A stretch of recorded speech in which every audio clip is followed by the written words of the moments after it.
Bonjour, bonjour à toutes et à tous. Merci de nous rejoindre pour cette conférence débat hashtag le plus important autour du thème le numérique à l'heure du Covid, une nouvelle donne pour l'école inclusive. J'ai la chance d'animer ce webinaire avec Sonia Walad qui est avec moi. On est tous les deux membres de hashtag le plus important et plus particulièrement du pôle numérique et école inclusive. Juste un mot avant de lancer la conférence débat.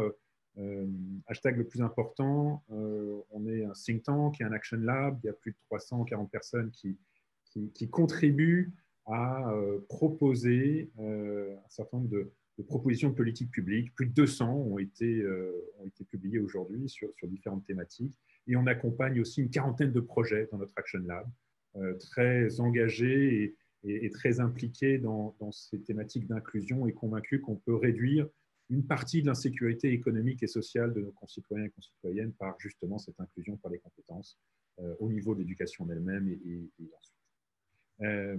L'objet aujourd'hui, c'est effectivement qu'on passe à peu près 1h30 ensemble.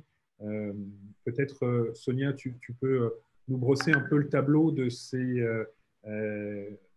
webinaires. Et ensuite, je me proposerai de présenter nos 5 intervenantes et intervenants de renom. Oui, merci Eric. Alors, la crise de la Covid et les 2 confinements ont bouleversé les pratiques de l'école. Catalyseur de ces bouleversements, le numérique est désormais au centre du jeu. Va-t-il le rester? Est-ce un poison ou un remède pour l'école inclusive? Pour y répondre, hashtag le plus important a organisé en effet une série de 5 webinaires ouverts au public entre mai et octobre 2020 où experts et acteurs de terrain ont débattu sur la relation que le numérique pouvait exercer sur les inégalités scolaires, les pratiques éducatives, les besoins éducatifs particuliers, la collaboration parents-prof et sur les rôles et les missions des enseignants. De ces échanges ont émergé 12 propositions que nous avons présentées aux États généraux du numérique pour l'éducation organisés par le ministère de l'Éducation nationale, de la jeunesse et des sports. Et donc aujourd'hui, Eric, nous réunissons 5 acteurs de l'écosystème scolaire. Oui, effectivement, merci Sonia. L'objectif, c'est effectivement qu'on puisse discuter de ces différentes propositions et nous avons l'honneur d'accueillir donc 5 acteurs très engagés. Alors pour les personnes qui nous suivent, je vais juste vous demander de lever la main pour qu'on puisse bien vous repérer. Christine, François, je vais commencer par vous. Vous êtes déléguée académique pour le numérique éducatif dans l'Académie de Nancy-Metz. Christelle, voilà. Christelle Valette, professeure agrégée de lettres modernes et coordinatrice du LYS Collège. Nous avons aussi Charles Tijus, professeur de psychologie cognitive à l'Université Paris 8 et directeur du LUTIN, et LUTIN pour le laboratoire des usages en technologie d'information numérique. Rémi Chal, directeur général d'EdTech France, et Jackie Bowen, administrateur de la Fédération des conseils de parents d'élèves, donc FCPE. Donc bonjour à toutes et tous. Merci de vous prêter à l'exercice et de vous joindre à nous. On se propose d'entrer dans cette conférence débat. Alors d'abord peut-être en revenant sur 2 définitions qui peuvent paraître évidentes, mais chacun a un peu son interprétation. L'école inclusive, tout d'abord, et le numérique. Donc, Sonia nous donnera cet éclairage-là.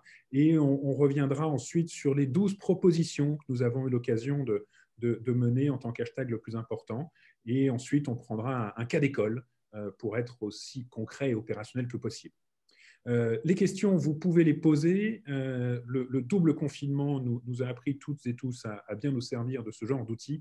Je vous rappelle simplement que vous avez en bas de l'écran une partie qui s'appelle Q&R, donc pour questions et réponses. N'hésitez pas à les poser au fil de l'eau. On aura plusieurs moments où on s'arrêtera pour pouvoir écouter les éléments et pour que vous puissiez interagir directement avec nos intervenantes et intervenants.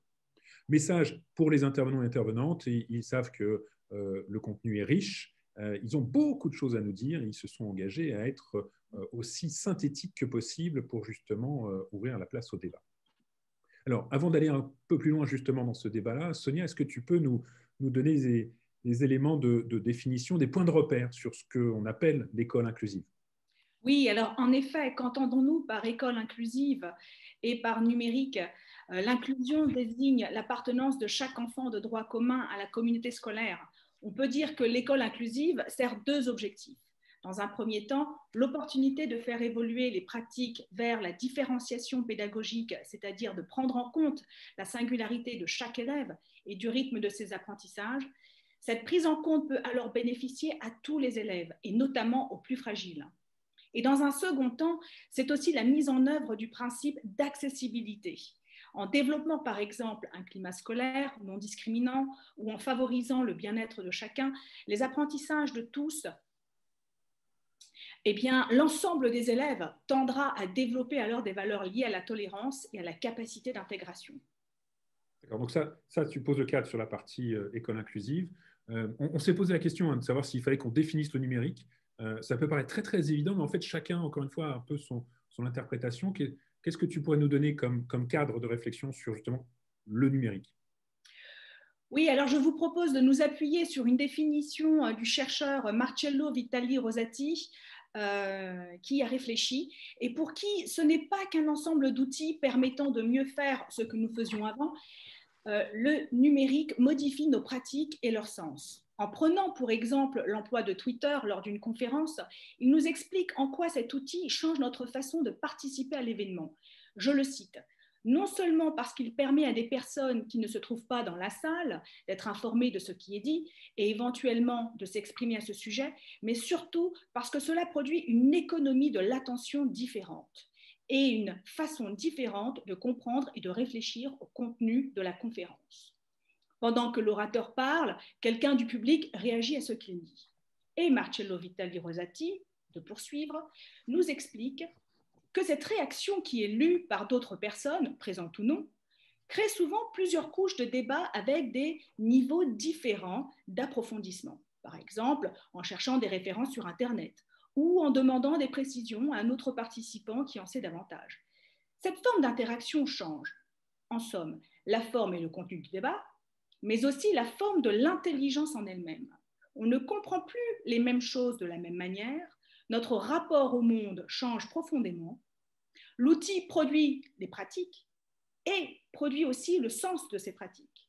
Il modifie donc notre façon d'être au monde, mais aussi notre nature, car il change notre façon de comprendre, notre façon de gérer l'attention, notre façon de penser, notre perception du temps, de l'ennui, et ainsi de suite. Merci, Sonia. Du coup, par rapport au cadre que tu viens de poser, j'aurais envie de poser la question, peut-être pour commencer, à Charles, si vous voulez bien réagir, Charles Tijus, si vous voulez bien réagir sur ce que vient d'évoquer Sonia, où on entend que le numérique, c'est une expérience, c'est une culture. Finalement, comment est-ce que cette culture numérique peut servir l'école inclusive?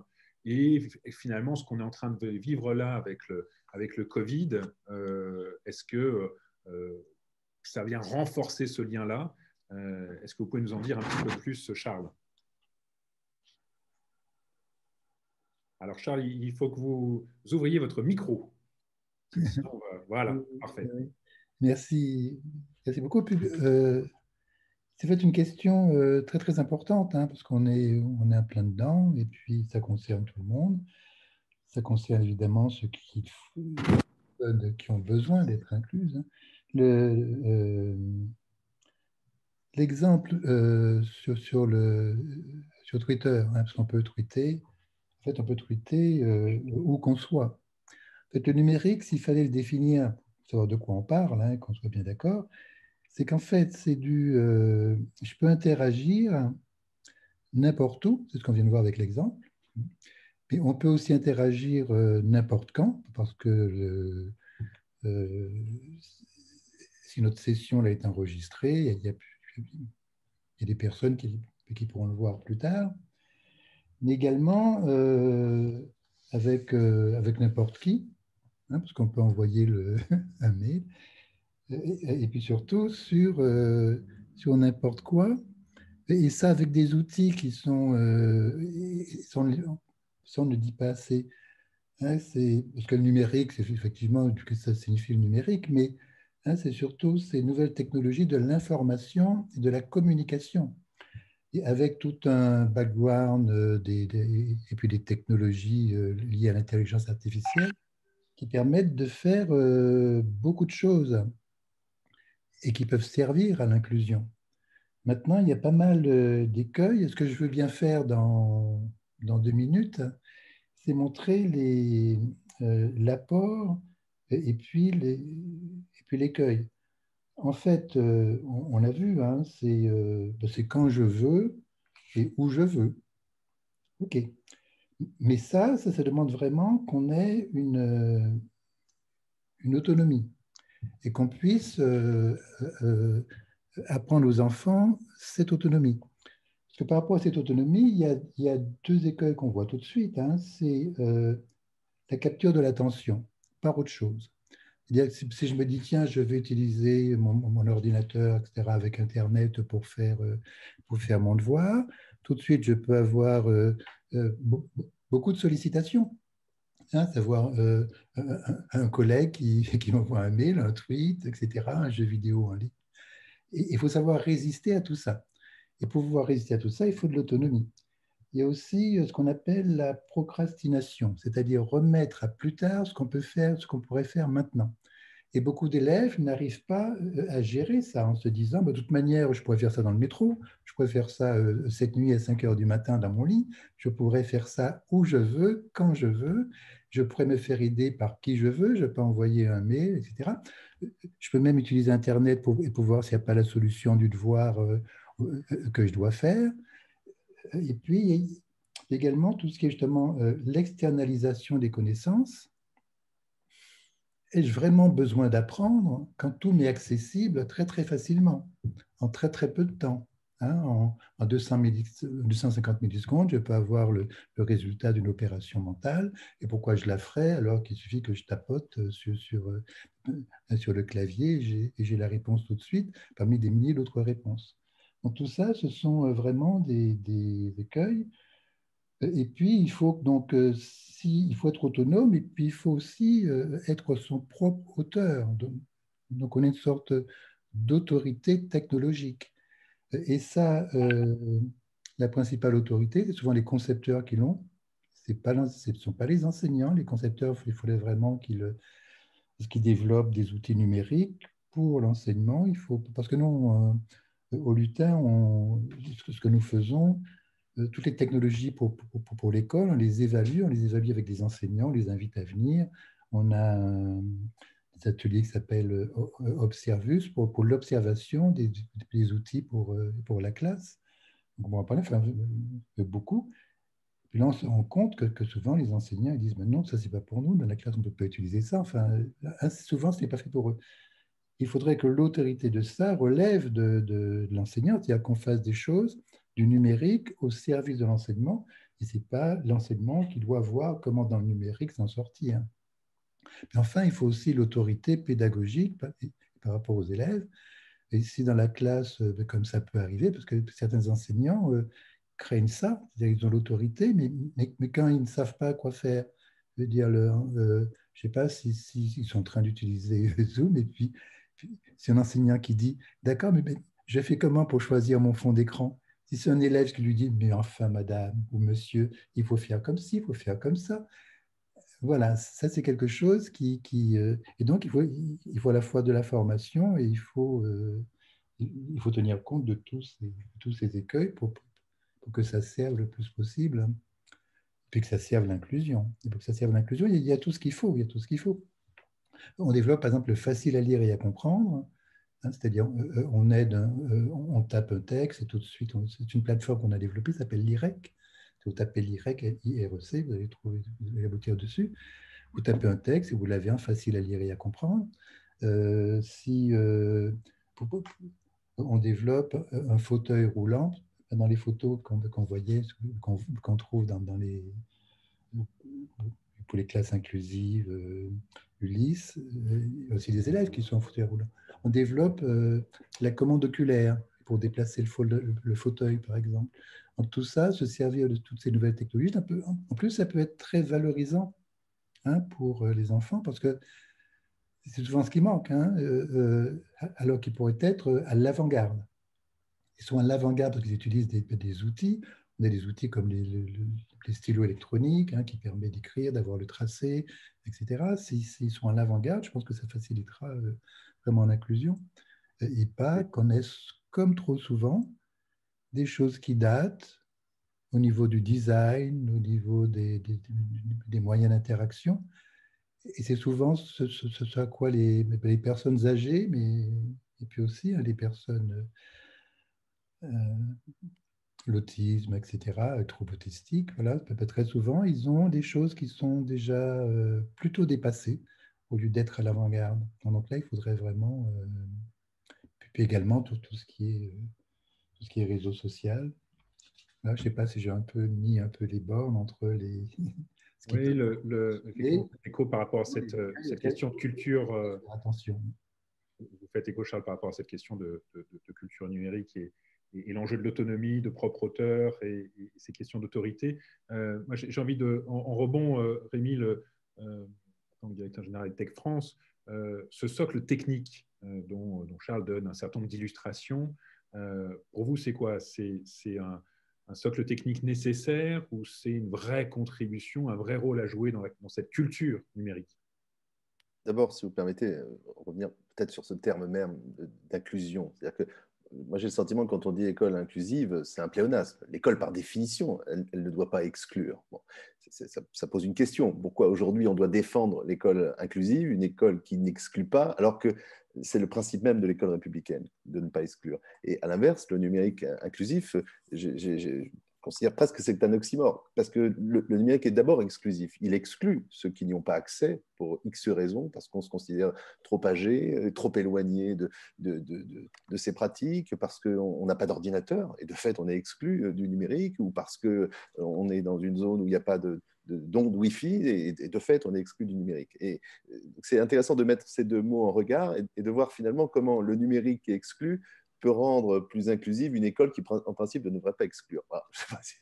C'est très clair, mais c'est pour montrer la complexité quand ces deux termes se rencontrent. Et je pense en réalité, effectivement, que parce que le numérique peut exclure, et on l'a vu pendant le confinement, on va sans doute y revenir, toutes les imperfections de la continuité pédagogique, c'est d'abord dû à un manque d'infrastructures, à un manque de matériel, à un manque de formation, d'acculturation, mais il peut aussi lorsqu'il est utilisé à bon escient, lorsqu'on sait en tirer le meilleur parti, permettre à l'école d'inclure véritablement des enfants, des jeunes qui en sont éloignés, soit parce qu'ils souffrent de handicap, soit parce qu'ils sont dyslexiques ou dyspraxiques, comme à peu près 8% de la population globale et de fait d'élèves, ou parce qu'ils sont éloignés territorialement, etc.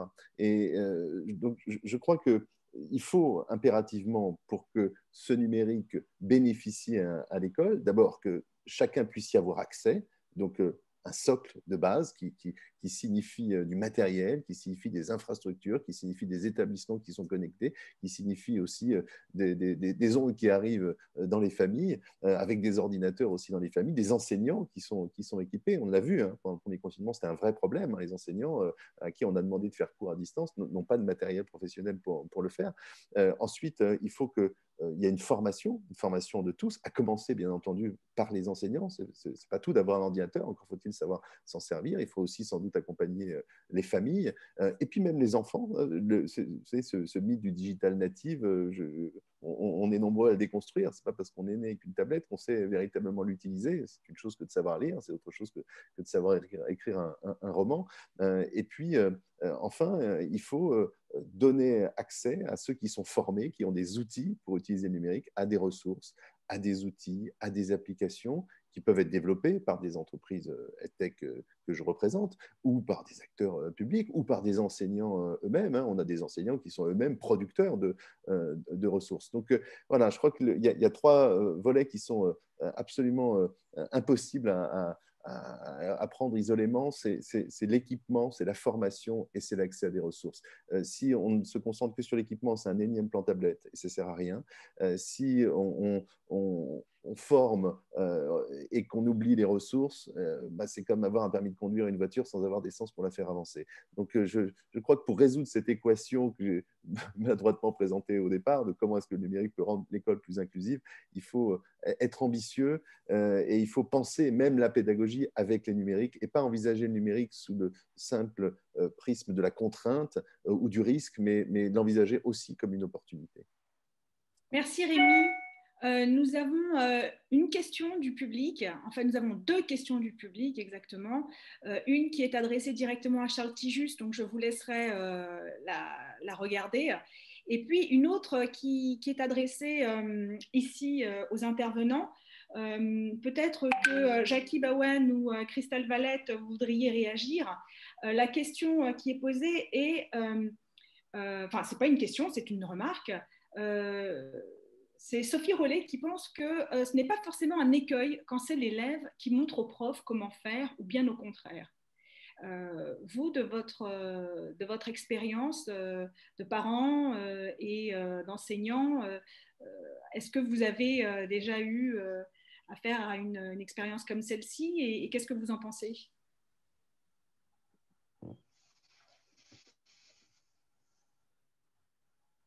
Moi, je veux bien commencer. Pour les parents, Jackie. Je sais pas qui. Donc, c'est du vécu quotidien, effectivement, par rapport aux élèves, aux enfants, qui, effectivement, ont plus de compétences, effectivement, de connexion ou autres, même si leurs connaissances, en fait, méritent d'être approfondies et quelque part un peu récalibrées. Et après, effectivement, qu'un enseignant, un élève dans la classe fasse plus et mieux, ce n'est aucune problématique. Là, récemment, dans un cours, par exemple, de japonais, il y a une jeune fille qui vient du Japon. Quelque part, elle est plus presque compétente ou autre sur l'actualité de la langue japonaise que son professeur. Mais son professeur le prend très bien et il la prend comme une ressource. Donc, il suffit d'avoir une complémentarité, une complicité. Merci, Jackie. Christelle? En fait, je pense que cette situation, elle est d'autant plus courante avec les élèves en situation de handicap parce que nous, on est des spécialistes, en tant qu'enseignants, on est des spécialistes de la pédagogie, donc on va adapter le savoir, les techniques et les méthodes. Mais l'élève, lui, tous les jours, il doit composer avec ses troubles et ses handicaps, et en fait, il met au point des stratégies personnelles pour accéder au savoir. Et quand on est enseignant spécialisé, on observe beaucoup les élèves, mais c'est aussi souvent eux qui trouvent des stratégies pour apprendre et c'est eux qui nous montrent en fait à quel moment ils sont en réussite. Ce qui fait que je pense que l'enseignant spécialisé, il travaille souvent en demandant à l'élève ce qui marche pour lui. Et du coup, c'est vrai que moi, mes élèves, c'est une ULIS TFC, donc ça veut dire troubles des fonctions cognitives. Donc, c'est des élèves qui ont des problèmes de mémoire, de compréhension, d'organisation. Ils ont des difficultés à prendre des décisions. Ils ont un accès qui est difficile à tout ce qui est symbolique, microscopique, invisible, implicite. Et souvent, ils partent d'exemples. Donc, souvent, ils partent au lieu de donner directement la règle ou la loi qu'ils ont compris, ou, enfin, qui est une vérité en somme, ils partent souvent de cas qu'ils ont rencontrés, d'exemples très concrets, et c'est lorsqu'ils nous montrent comment ils font sur un exemple très concret qu'après, on arrive avec eux à reconstruire le raisonnement et le cours. Et en fait, c'est là que l'enseignant intervient, c'est au moment où l'élève, lui, s'est saisi de choses qu'il a comprises, lui. Et nous, on est là surtout pour l'aider à accroître sa zone de confort et à accroître ses savoirs par rapport à ce que lui nous donne. Donc, je pense qu'effectivement, c'est important que les professeurs gardent l'autorité par rapport à leur savoir. L'étymologie d'autorité, c'est celui qui est l'auteur, celui qui sait. Donc, c'est important que les professeurs soient des spécialistes de leur discipline et de leur matière, qu'ils soient formés en pédagogie et en didactique, mais c'est aussi l'élève qui, lui, a donné sa vision du monde. Donc, c'est vrai que les générations, voilà, avec toute la nouveauté technologique qui concerne plutôt les jeunes générations, c'est un enrichissement pour notre pédagogie aussi de recevoir tout ça, en fait. Merci. Nous avons également Une question qui est posée, alors là dans le chat, j'avoue, je ne saisis pas très bien. Est-ce que quelqu'un d'entre vous souhaiterait y répondre? Quelle question? Par rapport à l'apprentissage de toutes les nouvelles aides techniques numériques, Assistive Technology, qui justement est en charge d'accompagner les élèves dans leurs usages. Alors peut-être que ça, c'est une question à Christine François.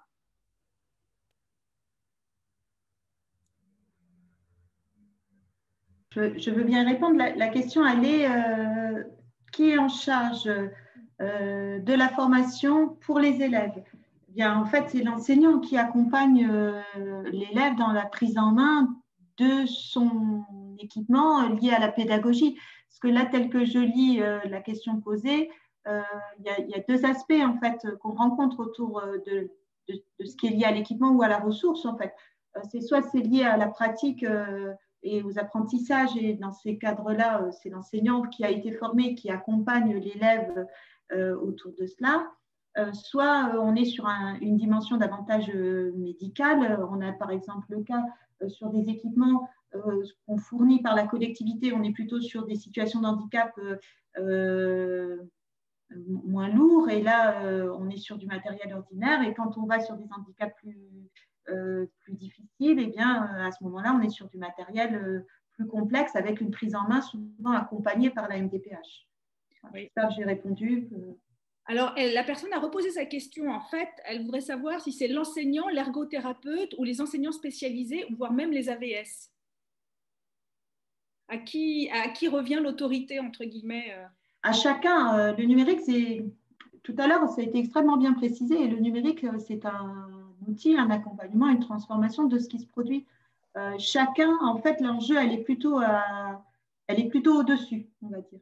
La question, elle est plutôt de dire comment chacun des accompagnants d'un élève à besoin particulier est suffisamment outillé pour mettre en œuvre ce dont il a besoin pour l'élève.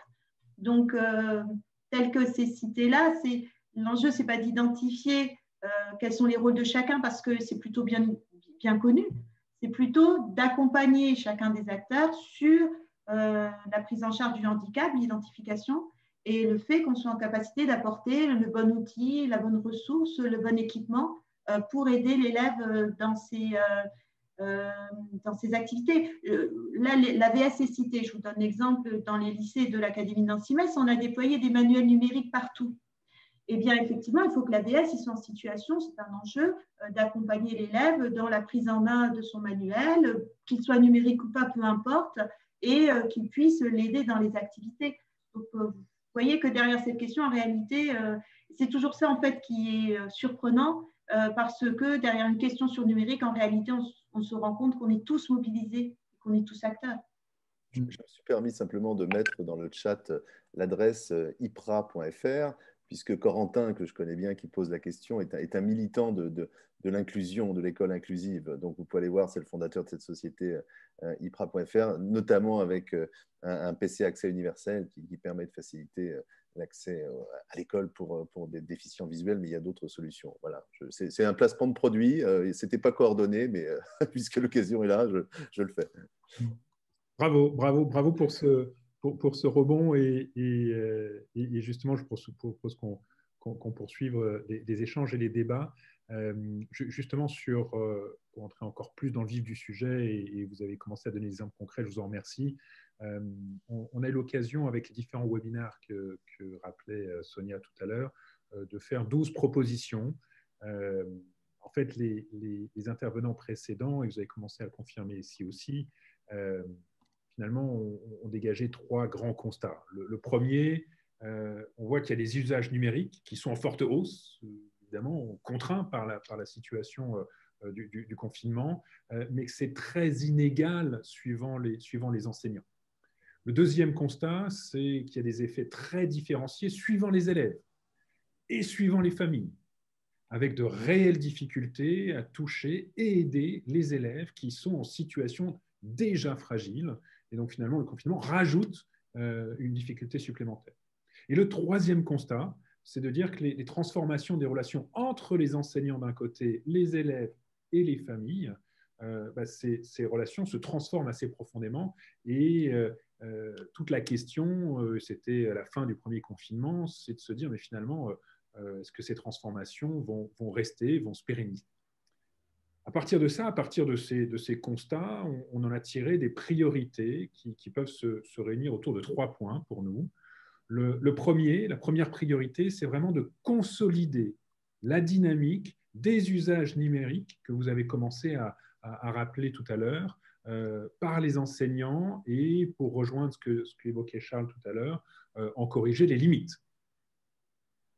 La deuxième priorité, c'est d'améliorer radicalement l'accès au numérique des élèves en situation fragile ou des élèves à besoins éducatifs particuliers, et je dirais aussi leur famille, évidemment, et d'adapter les usages pour les rendre les plus utiles pour eux.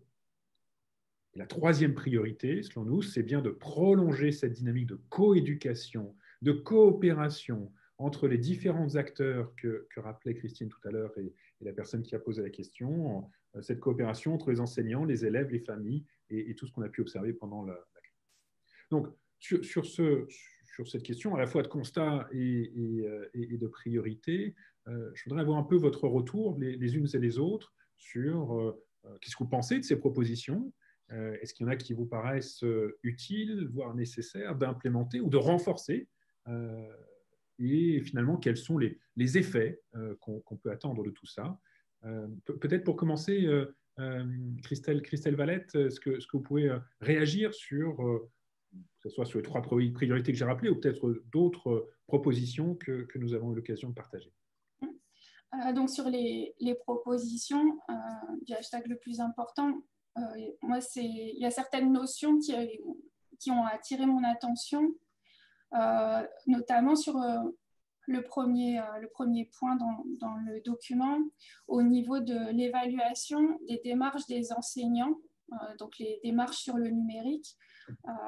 En fait, pour évaluer les démarches des enseignants, il faudrait voir quelle est c'est ce qui est noté dans le document, il faudrait voir quelle est la valeur ajoutée par rapport aux différentes pratiques.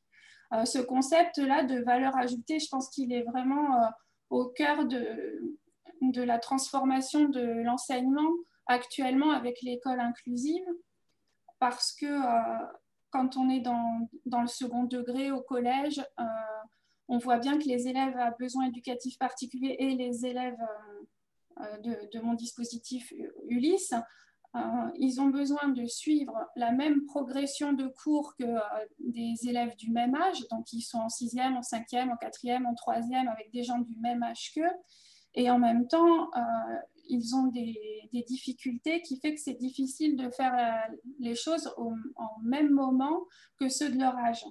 Et du coup, quand on adapte un cours, il faut toujours que ça garde en fait la complexité de la progression d'un cours de collège dans toutes les disciplines. Et les élèves, ils doivent suivre cette progression parce que si on simplifie les cours qu'on leur donne, eh bien, ils ne pourront pas vraiment bénéficier des mêmes études que les autres.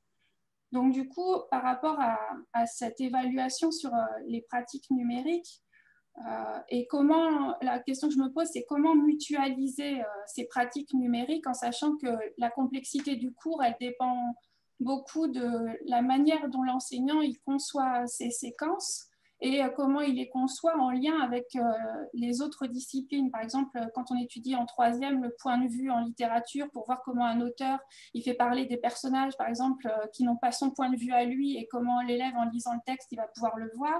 Donc ça, c'est ce qu'on voit en 3e. Ça peut être relié avec, en mathématiques, les échelles, la symétrie, la façon de présenter un paysage selon différents angles. Et ça peut aussi être en histoire géo, en éducation en civique, lorsqu'on va se poser la question d'une information ou d'une photo de presse, voir comment elle est prise et quel point de vue et quelle idée politique, par exemple, on peut avoir derrière ce genre de construction. Donc tout ça, en fait, les cours sont au second degré sont construits dans une une cohérence qui dépend des programmes, mais qui dépend aussi des équipes pédagogiques en fonction du public devant lequel elles enseignent. Et en fait, comment faire pour que le numérique puisse être mutualisé à tous les enseignants, mais en gardant aussi cette pensée critique. Du coup, moi, par exemple, dans mon dispositif, j'utilise beaucoup de plateformes, et il y a certaines plateformes que j'utilise parce que j'aime bien justement leur dépouillement dans la présentation des notions, parce que ça permet de relier toutes les matières. Et comme ça, chaque enseignant, je peux utiliser aussi le cours de chaque enseignant dans ce qu'il a de personnel. Donc ça, c'est vraiment ce concept de valeur ajoutée. Je pense que c'est très important de l'avoir mis en valeur par rapport à l'évaluation de la démarche. Ensuite, ce qui me semble vraiment nécessaire à mettre en place très vite, c'est par rapport à cette progression des élèves par rapport à ceux de leur âge. C'est le problème qui se pose pour les élèves qui ont des troubles du comportement ou qui ont des pathologies un peu plus psychologiques, parce que eux, parfois, aller dans le grand groupe classe, c'est pas possible, ça les submerge, ça les angoisse, et par moments, il y a ces moments où ils peuvent pas suivre le même rythme que les autres. Et dans ce cas-là, c'est vrai que le numérique pourrait aider pour qu'ils gardent cette continuité. Mais actuellement, c'est difficile parce que dans la classe, il n'y a pas de lieu de repli avec, par exemple, je sais pas, une petite salle avec un ordinateur où l'élève pourrait suivre le cours, mais dans un contexte plus sécurisé. Et cela, c'est difficile aussi pour les AESH, hein, donc les AVS ou AESH, parce qu'ils doivent assurer finalement ce suivi de l'élève et parfois avec des discontinuités. Donc là, je pense que le numérique pourrait vraiment être très efficace, mais par contre, je ne sais pas selon quelle modalité, mais en tout cas, c'est sûr que si on pouvait faire ça, on pourrait véritablement parler d'inclusion, non pas comme un élève qui va dans la classe avec les autres, mais vraiment qui soit concerné par la progression intellectuelle. Et puis, enfin, l'effet recherché à chaque fois, moi, je pense qu'à chaque fois, c'est bâtir une communauté éducative qui est soudée avec des valeurs inclusives. Par exemple, pour les dictées, j'utilise Orthophore. Donc, Orthophore, c'est une application de l'Académie de Lille. Et en fait, la phrase, elle peut être répétée autant de fois qu'on veut quand il y a la dictée. Et ça, je trouve que, par exemple, un élève qui a un casque et qui peut faire la dictée en même temps que les autres, mais avec Orthophore, ça lui permet d'être là en même temps que les autres, de faire une dictée aussi. Et voilà, de suivre cette même progression. Ou en technologie, mon collègue, en fait, même s'il enseigne, tous les élèves ont un ordinateur dans sa classe, donc là, il peut vraiment faire du numérique. Et c'est lui d'ailleurs qui s'occupe du déploiement de PIX dans notre établissement. En fait, mon collègue, il met quand même les élèves par 4. Ils ont chacun un ordinateur, mais ils sont par 4 et ils s'aident entre eux. Là aussi, et les élèves de l'ULIS, comme les autres, peuvent demander de l'aide à leurs camarades. Donc ça aussi, par rapport à comment prendre en compte les besoins éducatifs particuliers par rapport au point qui était relevé par le hashtag le plus important. Je pense que cette idée de faire collaborer les élèves ensemble pour traiter leurs difficultés, c'est aussi voilà, quelque chose qui me parle dans mon travail de tous les jours. Merci Christelle. Peut-être Jackie Bawen, vous voudriez réagir?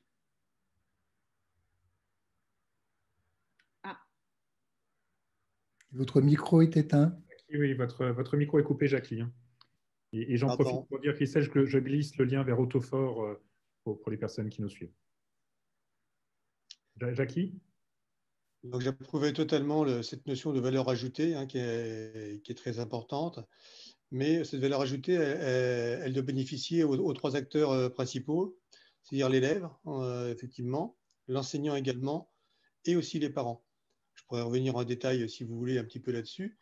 Ce que je veux souligner également, c'est que quand on parle d'intégration du numérique, effectivement, il faut le faire par les usages.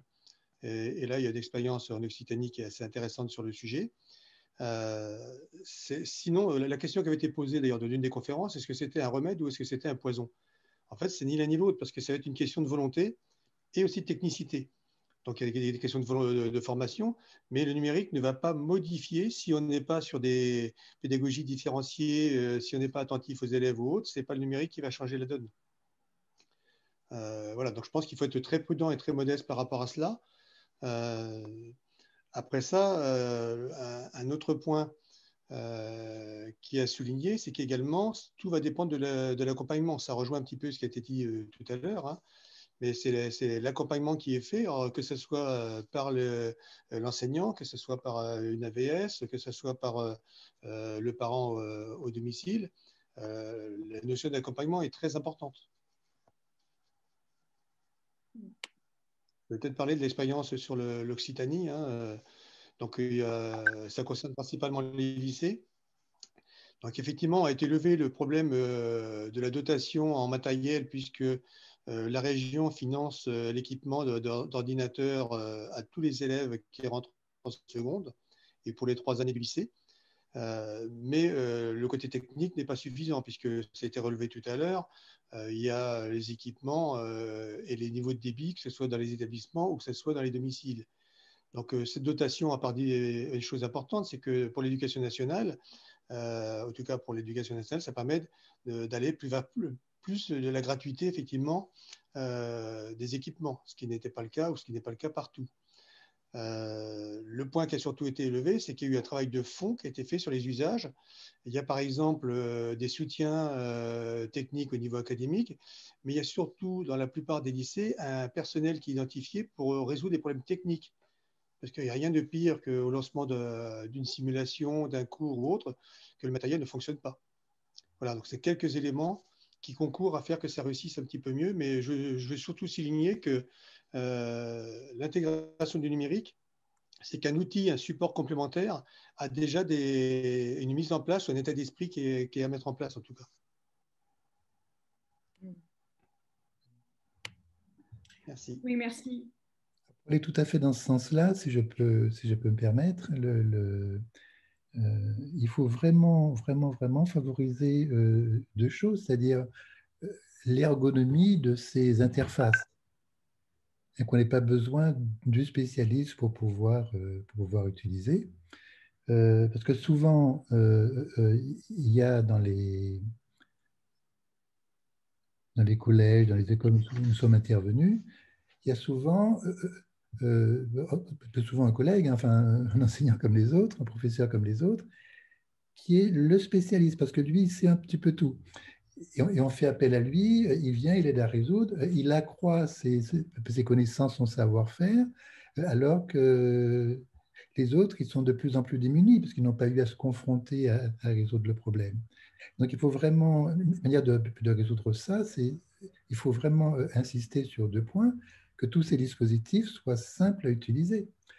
D'autant que pour l'inclusion, il faut vraiment que ce soit personnalisé. Cette personnalisation, ce sont des outils spécifiques. Alors, plus spécifiques, comme c'est spécifique, il y a peu de gens qui connaissent la manière dont ça fonctionne. Si un enfant a besoin de la compréhension vocale, par exemple, pour commander ou pour que ça tape, du speech to text, par exemple, parce qu'il a des handicaps physiques, c'est quelque chose de très spécifique. Mais si on se dit qu'on va mettre la priorité sur ce qui va favoriser l'inclusion, au final, et si ça favorise l'inclusion en étant simple à utiliser, ça va servir tout le monde. Ça ira facilement dans la famille, parce que justement, ce sera facile à utiliser, etc. Et vraiment, il faut faire ça pour éviter ce fossé qui risque de se creuser de plus en plus, quoi. Non. Et donc, mettre l'accent sur ce qui vaut pour l'inclusion et simple à utiliser. Ça aura des retentissements pour tout le monde, quoi. J'entends également avant. Le design for all, voilà, c'est cette théorie que ce qui sert alors plus démunis, finalement, sert à tout le monde. On donne souvent l'exemple de la télécommande, on a tous une télécommande. Ça a été fait parce que les personnes avaient des difficultés à aller jusqu'à la télévision pour appuyer sur les boutons. Si je peux rebondir également sur ce que vient de dire Charles. Oui. Effectivement, il faut que ça soit pratiquement intuitif. Les applications sur les smartphones ou autres, tout le monde les utilise parce que c'est très simple. C'est simple. Et il faut aussi que l'objet soit attractif. Donc, il sera attractif, effectivement, si les gens y trouvent une plus-value, que ce soit, comme je disais tout à l'heure, que ce soit l'enseignant pour apporter un support complémentaire. Je pense par exemple à une illustration des tectoniques des plaques, ça sera toujours plus facile avec quelque chose de dynamique qu'avec simplement une carte ou autre. Effectivement, c'est ce côté intuitif, le côté ergonomique. Voilà. Il faut que ce soit vraiment simple, il faut que l'accès soit presque immédiat, sans formation complémentaire, dans la mesure du possible. Merci Jackie. Alors, je rebondis parce que j'avais participé à un webinaire avec vous, Charles, et vous aviez dit quelque chose de très intéressant. Vous aviez suggéré que pourquoi ce serait seulement les jeux vidéo que les enfants, auxquels les enfants jouent, qui auraient une plus grande attractivité, et pourquoi ne pas rendre au contraire ces jeux, entre guillemets, ces jeux sérieux, ces jeux scolaires, aussi attractifs que ces jeux-là, voire même, il faudrait qu'ils le soient dans l'absolu. Et du coup, j'ai bien envie de poser cette question à Rémi Chal, savoir voilà, qu'est-ce que vous en pensez et, D'abord, je vous remercie de m'avoir invité. Voilà, et les entrepreneurs que je représente. Je vous remercie aussi d'avoir invité Jackie, parce que je trouve qu'après cette première période de confinement, on n'a pas suffisamment donné la parole aux profs, à mon sens. On y reviendra peut-être. On n'a pas beaucoup donné la parole aux élèves, et on n'a pas beaucoup donné la parole aux parents d'élèves. Et moi, j'ai été prof, mais je suis aussi parent d'élèves. Et je trouve que cette période, elle a montré la capacité de résilience, de débrouillardise parfois des enseignants qui, sans moyens, ont réussi, grâce au numérique, à garder un lien. Et puis, elle a aussi montré que les parents pouvaient jouer un véritable rôle dans l'expérience éducative. D'abord, certains se sont aperçus du travail que faisaient les enseignants, d'autres se sont intéressés un peu plus concrètement aux devoirs de leurs élèves et se sont retrouvés dans cette expérience. Et ça c'est intéressant, parce qu'on voit bien que l'enseignement à distance, certes, c'est un pis-aller. Hein. Moi, je crois que l'école à la maison, ça n'existe pas. L'école, c'est d'abord à l'école, et c'est à la maison quand on ne peut pas faire autrement. Mais pour autant, ce qu'on peut en retirer d'intéressant et sur quoi il faudra capitaliser, c'est que les parents, si on en doutait, ont un vrai rôle à jouer, et qu'il n'y a pas le prof d'un côté, les élèves de l'autre et les parents encore ailleurs. Il y a une communauté éducative. Et le numérique peut permettre de rapprocher ces différents acteurs de cette communauté-là. Et puis, ce que disait Charles, l'UX design, quoi, c'est un gros mot, mais c'est simplement l'expérience utilisateur. Le numérique n'a d'intérêt, n'a de sens que s'il améliore, que s'il augmente, que s'il facilite la vie. On me demande parfois c'est quoi un bon outil EdTech. Ben, c'est un outil EdTech qui marche et qui n'est pas un gadget. L'innovation pour l'innovation n'a aucune espèce d'intérêt, et il n'y a pas de miracle numérique. Pour autant, lorsque le numérique vient au service de l'enseignant, au service de la pédagogie, au service de l'inclusion, pour reprendre le thème du jour, alors, dans ce cas-là, le numérique a un véritable intérêt et va véritablement apporter quelque chose. Donc, l'expérience utilisateur, c'est important. C'est ce qui fait qu'on va se familiariser vite avec un outil, qu'on soit geek ou pas, d'ailleurs. Et les outils ne doivent pas être conçus pour les geeks, ils doivent être conçus pour les 99% des enseignants ou des parents qui ne le sont pas. Et puis, beaucoup de ces outils, et précisément lorsqu'ils viennent pénétrer la salle de classe et l'expérience d'apprentissage, je le dis, sont conçus avec des labos de recherche, sont conçus avec des pédagogues, sont conçus avec des chercheurs. On ne s'amuse pas, quand on est entrepreneur EdTech, à inventer la solution miracle qui comme je ne sais quelle médecine ésotérique qui permettra de résoudre tous les problèmes. Ce n'est pas du tout ça. La plupart des entrepreneurs EdTech, et notamment de ceux qui vont travailler sur ces questions de l'enseignement scolaire, sont d'anciens profs eux-mêmes, sont des enfants de profs, sont des gens qui ont souvent une expérience de la transmission et qui sont convaincus que c'est en améliorant l'expérience d'éducation qu'on améliorera la société. Donc voilà, ça me paraît extrêmement important. Et si je devais, parmi les 12 propositions, c'est une question piège, hein, en retenir une, on m'a demandé ça tout à l'heure, hein, je le dis pour ceux qui nous écoutent, retenez une. Alors j'étais très embêté parce que j'avais envie d'en retenir 12. Globalement, je ne peux pas être d'accord avec tout ce qui est dit. C'est gentil, mais vous allez y arriver. Je suis sûr. Voilà, alors, j'ai fait cet effort. Évidemment, la 4 m'intéresse un peu plus, ne serait-ce que parce qu'il y a le mot EdTech dedans. Je la lis pour ceux qui ne l'auraient pas sous les yeux. Proposition 4, aider les enseignants à identifier les ressources EdTech répondant à leurs besoins en mettant en place un portail d'orientation sur l'offre EdTech. Alors, je suis un peu plus réservé sur l'idée de portail, de Netflix, de machin et de trucs, parce que quand il y a un portail, il y a forcément des gens qui décident ce qu'on doit y mettre dessus, et c'est la première cause en tout cas la première raison pour tuer toute forme d'innovation. Pour autant, La première partie de cette proposition, j'y souscris parfaitement, aider les enseignants à identifier les ressources, qu'elles soient publiques, et il en existe, qu'elles soient privées, parce que si on n'a pas connaissance de ce qui existe, évidemment, c'est difficile de se dire que ça peut être utile à notre expérience d'apprentissage. Donc là, il y a un vrai enjeu à la fois pour la filière que je représente de rendre visible et lisible et compréhensible son offre, et puis il y a un vrai enjeu entre le secteur public et le secteur privé pour véritablement travailler ensemble. Il y a à mon sens, un peu trop de méfiance réciproque. Il y a quelques dogmes qu'il serait bon de battre en brèche, parce que je peux vous assurer, pour côtoyer des entrepreneurs tech depuis maintenant 2 ans, qu'ils partagent exactement les mêmes valeurs que les enseignants auxquels ils destinent leurs produits. Donc voilà, moi je milite pour, et c'est mon quotidien, pour créer ce lien, pour créer cette passerelle, pour qu'on apprenne à travailler ensemble au service du même objectif que nous partageons, c'est-à-dire la réussite du plus grand nombre et une école la plus inclusive possible ou la moins exclusive possible. Je ne sais pas comment il faut dire. Tout à fait. Merci Rémi. Christine, est-ce que vous voulez réagir sur ces différentes propositions ou rebondir sur ce que vient de dire Rémi ou une autre réaction tout à l'heure?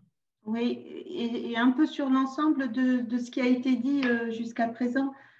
Par rapport au constat que vous évoquiez, enfin, par rapport aux propositions que vous évoquiez, moi, en tout cas, je pense que dans mon académie, je peux tirer 3 constats qui sont plus ou moins partagés dans le territoire national et qui va faire écho à ce que vous disiez. C'est-à-dire que pour moi, on a passé 3 paliers. Vous identifiez le fait qu'on ait besoin de formation autour du numérique ou inversement, qu'on ait des ressources suffisamment intuitives pour qu'on n'ait pas forcément besoin de formation dans la prise en main de l'outil.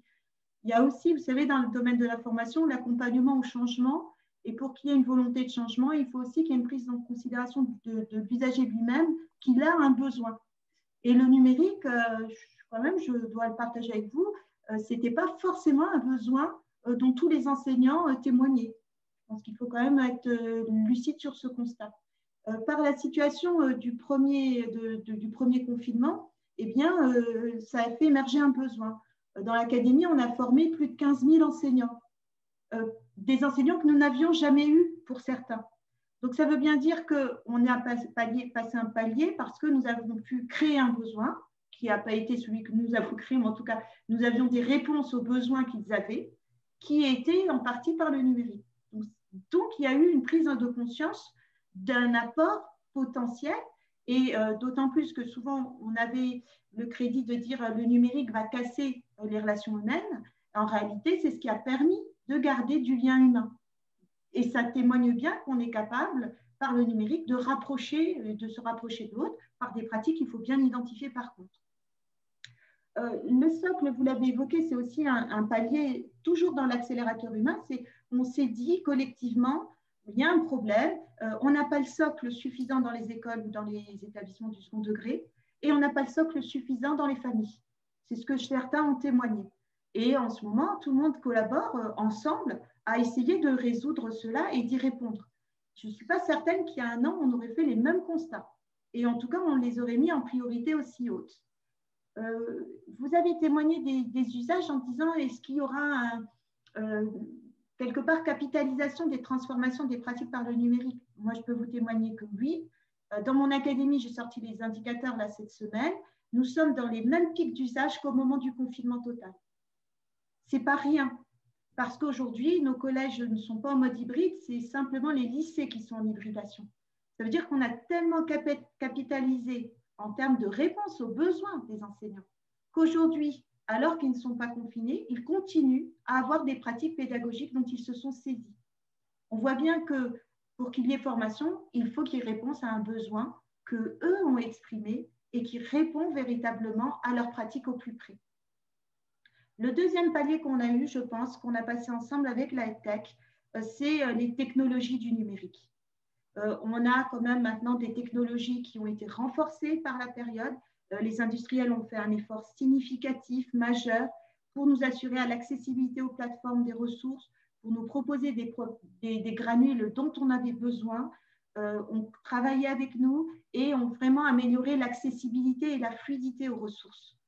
Je pense que peut-être Rémi pourra en témoigner, mais il y a eu un effort d'investissement colossal du côté des industriels français qui fait qu'aujourd'hui, eh bien, nous avons quelque part un écosystème plus stable. Et Charles parlait de cette nécessité d'intuition, de facilité. Jackie témoignait des postes État ou collectivités qu'on a auprès des enseignants pour les aider à. L'idéal, c'est d'avoir l'écosystème suffisamment industriel pour qu'il y ait une prise en main immédiate. Et ça, on peut dire à cette rentrée que c'est consolidé. Le dernier point, c'est l'accélération de la vision coéducative. Aujourd'hui, sur les lycées qui sont en hybridation, dans des plans de continuité, dans un des axes que tous les chefs d'établissement ont développé, c'est quelle continuité pédagogique avec les parents? Quel lien aux parents? On utilise le numérique, oui, pourquoi pas? On utilise le téléphone, mais en tout cas, il y a une vraie volonté d'échanger et de rester en lien avec les parents. Et tout ça, je pense que ça répond et ça rejoint à la problématique de l'inclusion scolaire. Pourquoi? Parce qu'aujourd'hui, on s'est posé la question du déploiement de masse. On a passé des paliers majeurs qui ont permis d'assurer en fait une culture commune et en tout cas des regards communs, puisque là, nous ne sommes pas en confrontation, mais plutôt en partage des constats. Et ça veut dire qu'on a quand même beaucoup cheminé ensemble. Et à présent, il faut aller au plus près des besoins, au plus près des besoins de tous les élèves, quels que soient leurs besoins. Aujourd'hui, on a une initiative avec la région Grand Est où vous savez qu'on a le dispositif 4.0, généralisation d'un ordinateur par élève, plus tous les manuels et ressources liées. Eh bien, on a préparé cette rentrée avec la collectivité pour qu'il y ait déjà d'installer dans tous les ordinateurs un master qui intègre des logiciels ou des applications d'inclusion scolaire. Ce qui veut dire qu'il n'y a pas de stigmatisation dans la classe, quel que soit le besoin de l'élève, il y a accès. Et enfin, on arrive à cette maturité-là. Voilà, j'ai deux enjeux juste que je voulais vous partager et que Christelle a évoqué, c'est la notion de communauté de pratique. Il faut maintenant qu'on passe à un levier et qu'on puisse mutualiser ensemble des plateformes, des communautés de pratique où les enseignants vont benchmarker entre eux, vont mutualiser, déposer. Ça, c'est un enjeu. Et puis, je voudrais absolument qu'on sorte de l'idée que le numérique va répondre à tout. Le numérique, il est vraiment au service des besoins, des pratiques, de la transformation, des prises de conscience. Et puis, il y a des choses qui ne vont pas se résoudre par le numérique et qui resteront des sujets dont on doit se saisir en termes de communauté. Voilà ce que je voulais partager avec vous. Merci Christine pour à la fois ce résumé, ce rebond et cette mise en perspective. On a vu qu'il y a les 12 propositions effectivement qu'on a pu faire au niveau de hashtag le plus important. Il y a aussi au niveau des EGN une quarantaine de propositions qui ont été retenues. Peut-être qu'on va prendre peut-être 1 ou 2 minutes pour en parler, mais Sonia, je crois qu'il y a quelques réactions là sur le fil. Tu voulais rebondir dessus? Oui, beaucoup d'échanges sur le fil pendant que vous-même échangiez, et peut-être que je retiendrai 2 choses. Alors, voilà, l'approche intuitive, est-ce qu'elle existe vraiment? La question est posée. Et puis, du coup, de quel point de vue se place-t-on quand on parle de cette approche intuitive? Et puis, de design inclusif. Et puis, une deuxième question, moi, que je trouve aussi intéressante, qui est celle des budgets, des orientations budgétaires. La question qui est posée, c'est qu'elles se font surtout dans l'urgence, enfin elles répondent surtout à un caractère urgent. Et qu'en est-il de la recherche? Voilà. Okay. Est-ce que l'un d'entre vous souhaiterait réagir très brièvement, apporter un élément de réponse? Charles? Je vais bien sur la première question. Je pense que le côté intuitif, il est gagné, c'est-à-dire on a suffisamment de savoir-faire et il suffit de l'appliquer en fait. Hein, si on ne suit pas les règles, on a d'excellentes équipes sur Metz, et des gens de Christian Bastien par exemple, etc. Des gens qui travaillent à l'ergonomie, ils ont les normes ISO, on fait appel à eux aux normes ISO. Ils sont intervenus, on a Norman qui a développé tout ce qui est un psychologue de la cognition, qui a développé tout ce qui est Apple, parce qu'on voit comment, c'est ce que disait Jackie Boven, lorsqu'on voit la facilité qu'on a d'utiliser l'iPhone, voilà, il y a plus de notices. Hein, les gens achètent l'iPhone et puis l'utilisent. C'est aussi simple que ça. Et c'est le dispositif lui-même qui dit comment l'utiliser. Donc tout ça, on sait faire. Ce qu'il faut, c'est mettre l'accent là-dessus en disant, mais écoutez, suivez les recommandations. Et puis, je pense que l'aspect intuitif, il est gagné. Un autre aspect qui va correspondre à ce que disait Christine François, c'est les contenus. Parce que grosso modo, il y a ceux qui font les interfaces, qui font les dispositifs, puis il y a ceux qui font les services, les manuels scolaires. Alors, il y a des choses qui existent du côté des enseignants qui eux-mêmes, ils montent leur plateforme. Il y a Néoprof, je crois. Il y a un certain nombre de plateformes comme ça d'enseignants. Les enseignants, ils discutent entre eux, ils s'entraident. Là-dessus, de certaine manière, ils ont à la fois envie de sauvegarder leur indépendance. En même temps, ce serait bête de ne pas formaliser, mettre tout ça en œuvre et que ça serve à mettre ça en avant, quoi. Parce que souvent, ce sont les plus numériques des enseignants hein, qui abondent dans ces plateformes, ils s'entraident entre eux, etc. Mais voilà, il ne peut pas y avoir d'un côté, peut-être qu'il faut, mais je ne sais pas, en tout cas c'est une question pour l'interrogation, qu'on ait d'un côté ce que font les enseignants entre eux, de l'autre côté ce que fait l'éducation nationale en mettant une plateforme en œuvre. Mais surtout, dans les deux aspects, il y a quelque chose une sorte de crainte. Ce qui se passe déjà dans la vie quotidienne, c'est que tout ce qui est service, le numérique, ça sert souvent à transférer à l'utilisateur des choses que faisait le producteur de service. Par exemple, maintenant vous avez des caisses automatiques. Vous pouvez être, on peut vous accuser maintenant s'il y a une erreur, parce que la caisse automatique, c'est vous hein, vous faites une erreur, maintenant vous devenez responsable. Auparavant, c'était l'entreprise qui s'occupait de ça. Maintenant, vous avez Google qui va servir son chariot automatique, c'est en mettant dedans hein, les choses que automatiquement le prix est calculé, etc. Je suis allé, ça fait longtemps, hein, pour acheter un billet au musée d'Orsay. Avant, j'allais au musée d'Orsay, j'achetais le guichet à la caisse. Maintenant, je l'achète sur Internet. Qu'est-ce qui se passe? Ils me disent, que je dois imprimer mon billet, ça je m'y attends, mais en plus que je devais payer 50 centimes d'euros pour pouvoir imprimer le billet. Sans compter que le papier, c'est moi qui le donne. Donc de plus en plus, on transfère le poinçonneur des lilas, il n'y est plus. Hein, c'est nous qui faisons son travail. Ça, c'est quelque chose vraiment qui est de fond. Et si on pense à l'école, actuellement, il y a les fournisseurs d'ouvrages scolaires.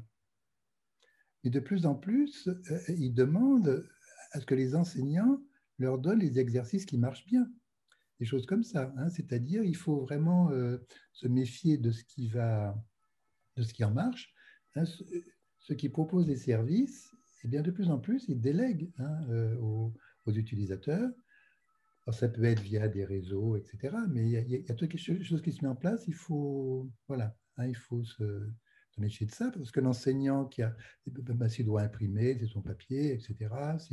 Puis surtout, de plus en plus, on va vous dire, si vous voulez utiliser ce service, il faut le dernier modèle de l'iPhone. Hein. Si vous n'avez pas la 5G, voilà, ça n'ira pas. Il faut s'adapter. Voilà. Alors, qui va payer les iPhones nouvelle génération pour les enseignants? Parce qu'il y a plein de choses qui... Donc, ça pose, Charles, à la fois la question de l'ergonomie, mais vous dites que finalement, si on respecte les normes, c'est suffisamment intuitif. Et je pense que Rémi, qui représente effectivement différents acteurs des textes, sera d'accord. Il y a cette question d'autonomie et aussi une question de financement par rapport à des outils qui peuvent devenir assez vite obsolescents. Mais effectivement, je pense que c'est un bon point à rappeler. Je suis soucieux qu'on tienne le timing sur l'ensemble de la session. Je vous propose peut-être qu'on ne vienne pas forcément plus en détail là, sur les propositions retenues par les EGN. Vous avez été les unes et les autres assez prolixes sur des propositions concrètes. Sonia, qu'est-ce que tu dirais peut-être de basculer sur la dernière partie et sur un exemple très concret d'élaboration d'usage du numérique en faveur de l'école inclusive? Oui, pourquoi pas, oui, merci. Alors, dans cette troisième partie, nous voudrions tenter d'élaborer ici concrètement avec vous ce que pourrait être la mise en œuvre d'un bon usage numérique éducatif, en tout cas qui répond à un besoin. Et pour cela, nous souhaitons nous appuyer sur l'expérience de Christelle Valette, qui est ici et que je rappelle est coordonnatrice d'Ulysse en collège.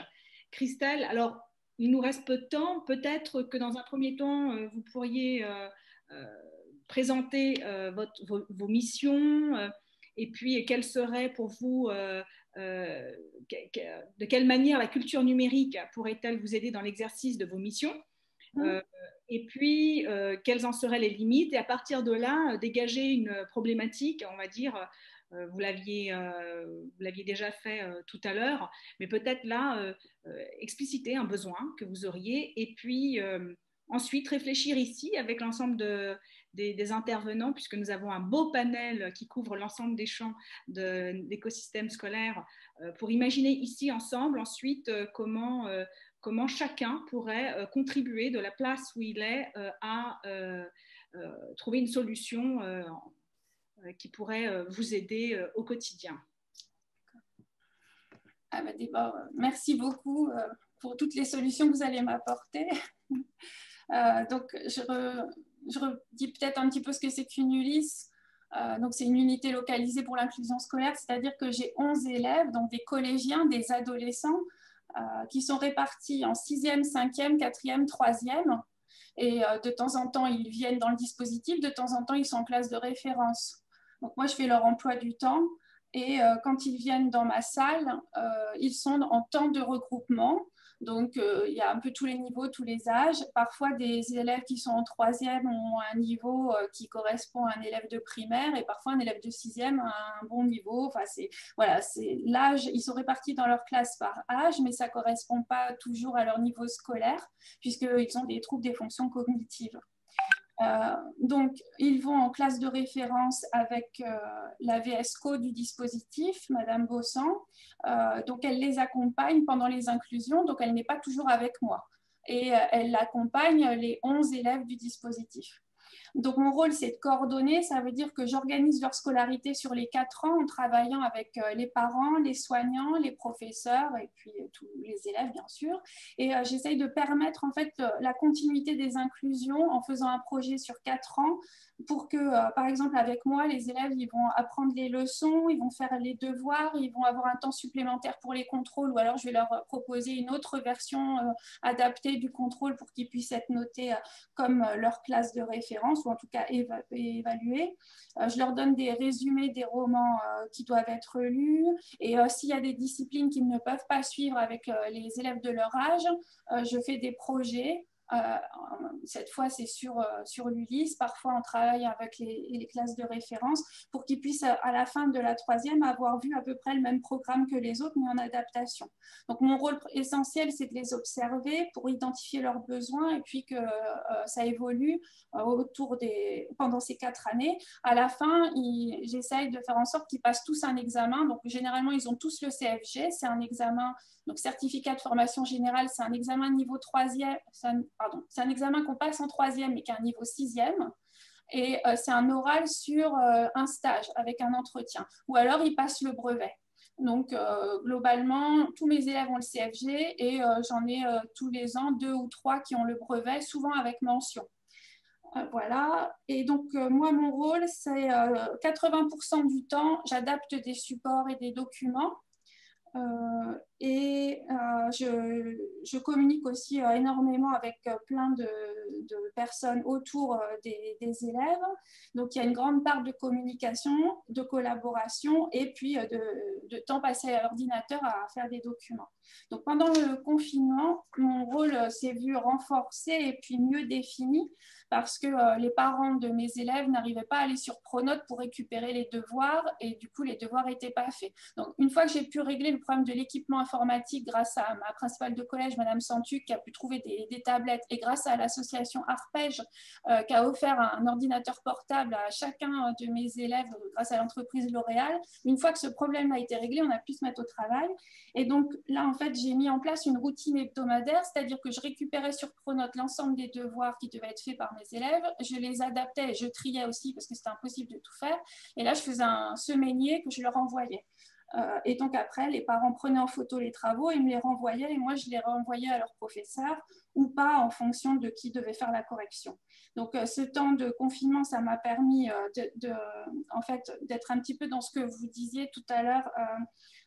Rémi, vous avez parlé un peu d'élitisme numérique. J'ai été confrontée à ça par tous les problèmes que ça crée. Et en autre côté, c'était le lien humain, c'est vraiment passé grâce à la mise en place de tous ces ressorts numériques. Et maintenant, on ne pourrait plus s'en passer, en fait.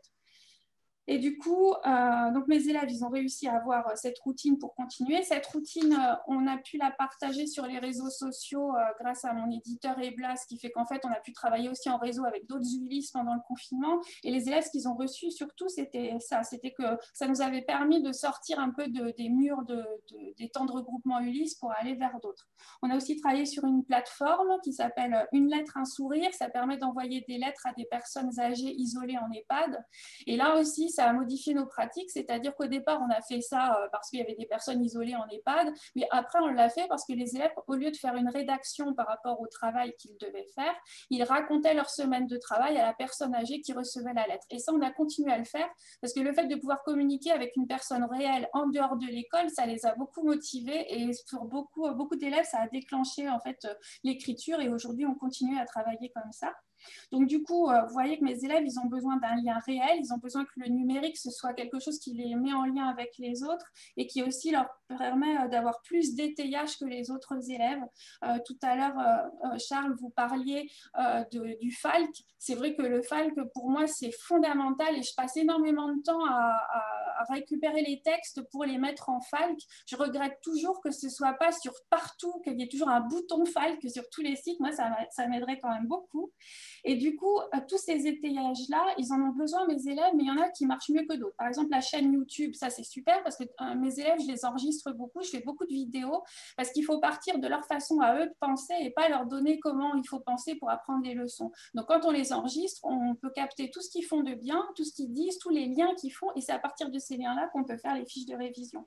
Je vous ai déjà parlé d'orthofort qui permet de remplir des trous dans des textes. Voilà. Après, donc, il y a le facile à lire et à comprendre. Et pour la préparation de la sécurité routière, il y a un site de simulation aussi de la sécurité routière qui fonctionne très bien. Ils ont tous la SSR.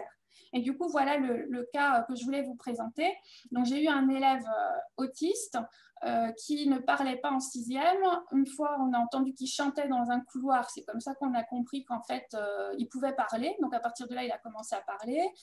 Il était inclus dans plein de matières, sauf les mathématiques, parce qu'il avait trop de retard. Il allait en français. Il était capable d'avoir 9 sur 10 à la dictée, avec la moitié de la dictée adaptée et tout ça. Donc, il ne pouvait pas présenter le brevet. Il a présenté le CFG. Il part faire 3 ou 4 stages de 5 jours. Il choisit le stage en pressing pour passer son oral de CFG.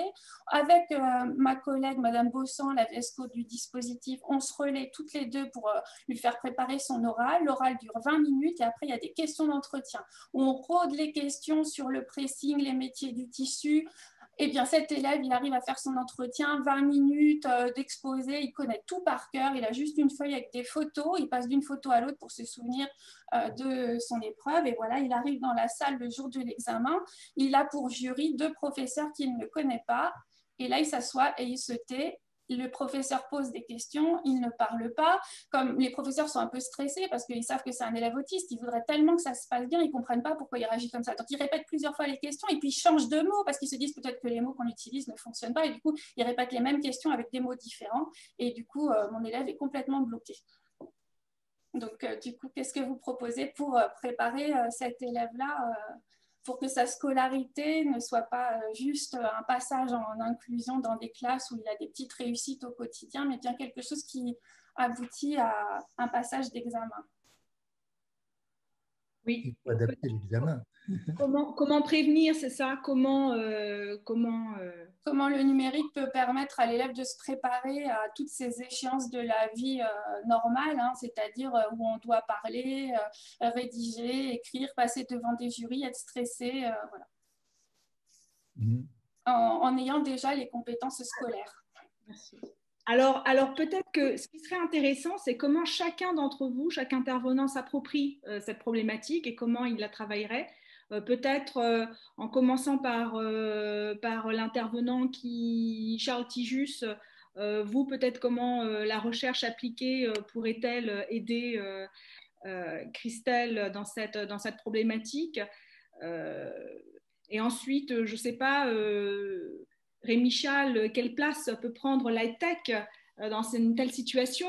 Et Christine François, comment implémenter et valoriser cette action au sein de l'académie? Et enfin, Jackie Bowen, quel rôle pourraient occuper les parents dans cette action co-éducative, je dirais? Peut-être. Avec un challenge collectif, il nous reste à peu près un quart d'heure. Donc, les réponses courtes et précises, on vous en remercie par avance. Merci. Et je tiens à préciser qu'aucun des intervenants, sauf Christelle, ne connaissait la problématique qu'elle avait présentée. Oui, il faut vraiment adapter, personnaliser. Effectivement, il faut un peu connaître les besoins. Et manifestement, c'est un besoin de savoir se confronter à des personnes qui sont inconnues et qu'on puisse se sentir autant à l'aise avec. Voilà, et c'est. Il y a ce qu'on appelle l'empathie, c'est-à-dire qu'on essaye aussi de développer c'est quelque chose qu'on a avec Alain Berthoz, un projet, et de se mettre à la place de l'autre. On se dit souvent, c'est l'enseignant qui doit être empathique envers les élèves. Les élèves aussi, il faut qu'ils soient empathiques envers les enseignants, qu'on puisse être empathique auprès de ces évaluateurs, etc., qui sont là. Donc, il y a ça. Donc je pense que là, il peut y avoir des approches de formation des élèves à l'empathie. Puis sinon, il y a... on développe beaucoup des choses autour des avatars. C'est-à-dire que on forme, par exemple, il y a un projet sur le patient, un avatar qui, voilà, différentes formes de patients avec lesquels on peut interagir et proposer des diagnostics. Il peut aussi y avoir cette familiarisation avec différents types d'avatars et aussi et pour personnaliser l'examen, c'est-à-dire l'audition, voilà, qu'on se familiarise comme ça, parce que plus des choses qui peuvent un peu s'automatiser, et puis un peu comme le jeu vidéo auquel qu'évoquait Sonia, etc. On n'est pas obligé non plus de garder les anciennes méthodes d'évaluation. En plus, il faut vraiment, avec le Covid, s'adapter. Ce que j'avais dit l'autre fois, mais puis que j'ai refait là avec mes étudiants, c'est eux qui posent les questions auxquelles ils doivent répondre. Ils doivent dire pourquoi ça leur paraît une question importante. C'est-à-dire qu'ils se mettent à la place, en fait. Ils se mettent à ma place, de cette manière. Si j'étais M. Tijus, je poserais quelle question? Celle-là, celle-là ne me plaît pas. Celle-là, celle-là, elle me plairait bien. Et hop, ils disent pourquoi c'est important, puis ils y répondent eux-mêmes, quoi. Et ça, c'est quelque chose que j'avais fait au premier semestre, là, donc le premier confinement. Là, je l'ai refait, j'ai déjà reçu les copies, mais je ne les ai pas encore regardées. Mais les premières copies étaient vraiment très, très intéressantes, parce que je découvrais des choses en même temps. Enfin, voilà, Puis après, ça peut être partagé, en disant, on ne voit pas les questions que vos collègues ont posées. Et puis, enfin... Merci, Charles. Rémi Chal, quelle place peut prendre une EdTech dans cette situation? D'abord, Christelle, moi, je regrette de ne pas l'avoir entendu aux États généraux du numérique pour l'éducation, parce que des gens du ministère, c'est très bien, des DG, des opérateurs du ministère, c'est très bien, des inspecteurs, c'est très bien, mais là, on a un témoignage qui m'a touché d'un enseignant de terrain qui se débrouille pour maintenir ce lien, pour faire progresser ses étudiants avec une passion. Voilà, moi, ça m'a beaucoup touché. Et je crois que quand on a des gens comme ça, le numérique c'est une question accessoire. Et ce qu'il faut, c'est sans doute rationaliser tout ce que Christelle a fait. Quand elle va chercher dans Pronote pour simplifier les trucs, est-ce qu'il ne pourrait pas y avoir une interface qui dès le départ, dès sa conception, inclut les enfants qui ont des difficultés? Et la réponse à la question, ou plutôt la réponse est dans la question, oui, ce sont des choses qui existent, qui sont en train d'être développées. J'ai mis, je suis désolé, je suis le VRP des membres que je représente, mais j'ai mis une petite liste non exhaustive de solutions qui ont été développées pour des enfants à besoins éducatifs particuliers, comme on dit. Il y a notamment Learn and Joy, qui est une start-up qui a été créée par Gaël Regnault avec des solutions pédagogiques dédiées aux enfants à besoins éducatifs particuliers, et notamment aux autistes, parce que Gaëlle elle-même a été confrontée à l'autisme de son fils. Donc, la difficulté parfois pour les entreprises EdTech, c'est de connaître les besoins. Hein. C'est de connaître les besoins auxquels les enseignants sur le terrain peuvent être confrontés. Donc, Christelle, elle rencontre des entrepreneurs, elle leur explique, et je suis persuadé qu'ils peuvent trouver une solution. Alors, ça ne peut pas se faire évidemment entre un enseignant et une entreprise. Il faut qu'entre les deux, on puisse organiser cette rencontre. Il y a des choses qui sont en train de se mettre en place avec des territoires qui vont devenir des territoires d'expérimentation, également de solutions. Donc, voilà, moi je crois que la réponse à cette question, je ne l'ai pas à titre personnel aujourd'hui, peut-être que des entrepreneurs l'ont déjà, mais elle est dans la co-construction. Voilà. C'est un mot un peu à la mode, mais ça veut bien dire ce que ça veut dire. C'est construire ensemble des solutions pour tous et notamment pour les élèves. Donc, merci beaucoup, Christelle, de ce témoignage. Merci, Rémi-Charles. Christine François, alors comment implémenter et valoriser une action de co-construction au sein de votre territoire? Et peut-être, j'ai vu, vous aviez déjà réagi dans le chat en proposant, je ne sais plus, vous aviez parlé de quelque chose que vous développiez déjà au sein de votre territoire. Oups, pardon. Je découvre que mon téléphone était non pas sur mute, pardon. Oui, il y a eu une conférence ce matin au niveau du CNESCO sur les élèves à besoins particuliers et l'inclusion scolaire. Donc, vous voyez, on est dans la thématique de la journée. Et j'ai une de mes collègues qui me remontait le début de la conférence sur le fait que c'était l'Éthiopie qui était un des pays en situation, en démarche en tout cas de réduction d'inclusion qui avait le plus abouti. Alors, il y avait 3 éléments, et je vais répondre à Christelle. Hein. Le premier, c'était donc tous ont le droit à l'éducation, tous les enfants ont le droit à l'éducation, donc ça, on est d'accord en France. Les écoles doivent changer pour inclure davantage, on est d'accord. Puis, il y a un axe qui était leur deuxième, mais que je vous garde pour la fin, sur lequel on doit réagir, et ça répondra, en tout cas de là où je suis, à la problématique de Christelle, c'est le manque de ressources ne doit pas provoquer de la discrimination. C'est un sujet dont on doit se saisir tous. C'est-à-dire que c'est à nous de construire les outils dont cet élève-là a besoin pour l'accompagner et le mettre en situation de réussite. Parce que l'outil qu'on va développer pour lui, il sera valable à ce moment-là, dans cette activité-là, il sera en appui dans la pratique de Christelle qui tout à coup va avoir aussi un sentiment, elle, de réussite et non pas de frustration de ne pas l'avoir accompagné alors qu'elle savait qu'il avait le potentiel cognitif pour y arriver. Et il sera valable aussi pour tout un autre ensemble d'enfants, d'élèves, sur d'autres besoins qu'ils auraient, mais cette ressource-là, lui, l'accompagnerait sur sa réussite à lui. Vous comprenez? Et je crois qu'aujourd'hui, puisque je vous ai évoqué qu'on avait passé un palier sur les infras, l'accessibilité, les ressources, eh bien, et aussi cette appétence qu'on a à travailler ensemble, on a un enjeu au niveau des acteurs.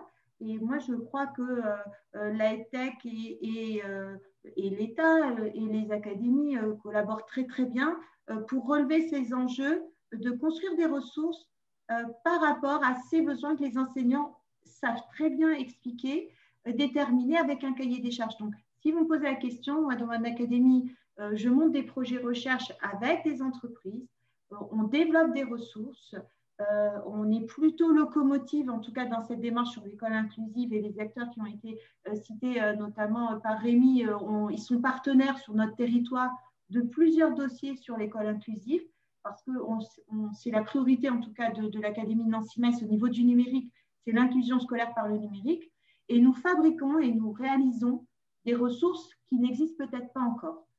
on se l'est mis en enjeu, et notamment pour cet élève-là.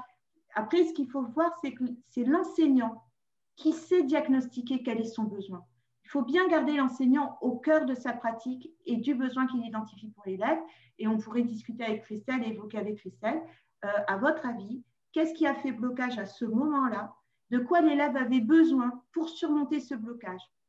Alors moi, en écoutant, en hypothèse de là où je suis, parce que je ne le connais pas, je m'étais dit qu'il avait peut-être une situation de stress extrême qu'il connaissait par le handicap dans lequel il était, mais que d'autres enfants vivent. Hein, la phobie scolaire, on la connaît. La gestion du stress face à l'examen, on le connaît aussi. C'est un écueil lourd. Et en ce moment, on est en train de développer, d'avancer sur une appli embarquant des situations développées en réalité virtuelle et qui aide l'élève à mieux gérer son stress avec des situations de respiration, d'imagerie positive, d'images positives, etc., mais qu'il aurait directement dans son appli. Voilà. Alors, c'est du prototypage. L'avantage, c'est que l'académie, elle peut prototyper. Puis après, on discute pour voir comment on essaie. Et voilà, j'espère que ça répond. En tout cas, si Christelle était dans mon académie, elle viendrait dans le groupe qu'on a sur l'école inclusive et numérique. Elle nous aiderait, on identifierait son besoin et on travaillerait avec elle, on la challengerait pour nous dire et pour avancer avec elle en co-construction. Merci. Merci Christine François. Jackie Bawan, et vous alors, quelle place occuperaient les parents dans cette problématique? Alors, premier point, l'application qui vient d'être citée me semble très pertinente, effectivement, pour s'habituer à se confronter effectivement à des situations de stress, et au-delà du cas qui est cité. Visiblement, c'est des questions de relationnel, on est de relationnel, des problèmes d'interaction. J'ai noté que dans la présentation, il avait été évoqué que l'élève suivait en fait son déroulé d'entretien grâce à des visuels. Or, effectivement, en examen, c'est des questions. Est-ce que ces questions pourraient, d'une part, pas être traduites par des visuels? Des interrogations, que faites-vous dans cette situation en présentant un visuel? Il y a peut-être une piste de ce côté-là, donc ça, c'est du côté examinateur. Le numérique, je ne sais pas trop, mais je pense que ça fait penser à de l'intelligence artificielle. Mais ça prend peut-être des choses qui ont été dites avant sur les simulateurs, un petit peu en réalité virtuelle, peut-être, mais ça, je n'ai pas la compétence. Pour poursuivre effectivement sur ce côté interaction, peut-être que si c'est aussi la confrontation aux personnes physiquement, parce qu'un jury, c'est souvent 3 personnes face à une seule, est-ce qu'on peut imaginer déjà un dimensionnement de jury différent? Ça, c'est une possibilité peut-être. Ou alors, si c'est la confrontation physique, utilisons justement une visio et peut-être que même si c'est dans la salle voisine, l'élève répond face à un écran d'ordinateur les questions qui lui sont posées à travers un écran d'ordinateur. C'est peut-être aussi une piste à explorer. Moi, ce que j'entends dans vos propositions… Là, c'est au pied levé. Pardon? Oui, ce que j'entends… C'est clairement au pied levé, hein, mais voilà, oui. Ça m'évoque. Merci beaucoup. Oui, merci. Moi, ce que j'entends aussi dans vos propositions, Jackie Bawan, c'est cette implication parentale. Alors, vous représentez la FCPE, hein, vous n'êtes pas le parent de cet enfant que nous présente Christelle, mais cette volonté des parents de s'impliquer dans cette problématique. Après, il y a les suggestions que font les parents, et puis la question aussi, c'est finalement aussi à la maison, qu'est-ce que les parents peuvent mettre en place? Enfin, qu'est-ce que dans la relation école-famille, les parents peuvent mettre en place pour renforcer les suggestions faites par Charles Tijus, hein, qui est effectivement, et que vous décrivez très bien, Jackie Bawan, qui c'est en fait, c'est à force de rencontrer d'autres situations que l'enfant peut s'adapter aux situations nouvelles. Voilà. Il y a certainement un rôle à jouer parce que ça faisait très, très clairement penser à des solutions, même d'application. On voit que c'est des solutions transférées de remèdes un petit peu de psychologues, de techniques de psychologues. Donc très clairement, il y a le psychologue de l'éducation nationale qui doit pouvoir apporter un complément, mais je pense que vous êtes très certainement en relation au niveau du LIS avec les psychologues de l'éducation nationale, même s'ils sont peu nombreux. Ou l'enseignant spécialisé comme Christelle Valette, et c'est ce dont vous parliez, Christine François, c'est que finalement toute la communauté est concernée et doit être impliquée dans une problématique d'élèves. Voilà. Peut-être, Eric… Juste dire qu'il l'avait eu. Hein. Il a été reçu, je tenais à le dire quand même. En fait, on m'a laissé rentrer dans la salle et là, il a démarré aussitôt. Merci Christelle pour ce témoignage et merci d'avoir gardé le suspense jusqu'à la fin. C'est un beau message de conclusion. Je rebondis sur ce que disait Rémi tout à l'heure. C'est aussi l'enjeu de ce débat, de cette conférence débat, d'être sur des choses très, très, très concrètes. Et je trouve que le témoignage était effectivement très touchant. Et je trouve très touchant aussi les différentes idées. Et je vous voyais opiner du chef et sourire Christelle avec des propositions finalement assez concrètes dans l'histoire. Donc, c'était aussi l'idée de cet exercice-là. Éric, juste avant de te laisser conclure, alors il y a eu beaucoup d'échanges pendant vos échanges à vous, les intervenants, dans le chat. On peut pas les résumer ici, mais en tout cas, merci aux participants pour votre implication à vous aussi. Et toutes les propositions que vous avez faites, vraiment, c'est très riche et ça prouve bien que le sujet est important et concerne tout le monde. Avant que de la conclusion, si c'est possible, j'aimerais soumettre aussi un autre élément. Pour des élèves qui sont en situation particulière, je pense à ceux qui sont hospitalisés en particulier. Il existe une association qui développe ce qui s'appelle le cartable connecté. Et le gros avantage, c'est que ça permet de conserver le lien avec la classe, pas seulement une interaction. Et ce que je soulignais tout à l'heure, l'importance du groupe classe, et on l'a vu aussi pendant le confinement, les élèves ont besoin d'interaction, y compris entre eux. Il y a l'apprentissage qui est collectif, parce qu'avec le numérique, souvent, on va avoir des apprentissages individuels. Donc, ne pas oublier ce côté collaboratif et ne pas oublier non plus ce côté besoin de cohésion ou besoin d'effet de groupe, mais pas que sur le plan scolaire. Et il a été évoqué tout à l'heure, excusez-moi de quelques petits compléments, mais sur l'autonomie aussi. Donc, il y a un plan que je voudrais souligner, c'est que ce qui s'appelle les plans de travail. Et ça peut s'acquérir effectivement bien indépendamment du numérique. Ça se travaille très souvent plutôt dans le primaire, cet apprentissage de l'autonomie, mais ce n'est pas généralisé. Et pour reprendre un petit peu ce qu'avait dit la personne du Grand Est, effectivement, il n'y aura pas de numérique miracle. S'il n'y a pas des pratiques qui sont déjà intégrées dans la formation, je pense il faut se poser les questions des évaluations aussi. Qu'est-ce qu'on évalue et comment on évalue? Et en fonction des évaluations, on peut différencier. Mais là, l'autonomie qui est réclamée, si les gens n'ont pas d'habitude de travail ou autre, et quels que soient les niveaux, eh bien, ils ne pourront pas faire face seuls. Donc voilà, essayer qu'on ne reste pas sur le côté solitaire. Or, le numérique risque d'enfermer. On sait que l'accès à Internet, on a l'impression de pouvoir toucher le monde entier. Or, il y a beaucoup d'effets qui isolent au contraire. Et c'est vrai aussi pour les aspects scolaires. Voilà, je vais ajouter ces quelques points et surtout souligner ce cartable connecté qui, pour ces enfants, sont vraiment en hospitalisation longue. C'est très, très important de garder le lien, pas seulement de garder les devoirs ou les cours, garder le lien avec la classe, puisqu'en fait, ils sont présents dans la classe comme n'importe quel élève en réalité. Merci, voilà. Jackie, nous l'avons mis dans le chat. Éric, à toi. Merci effectivement, Jackie.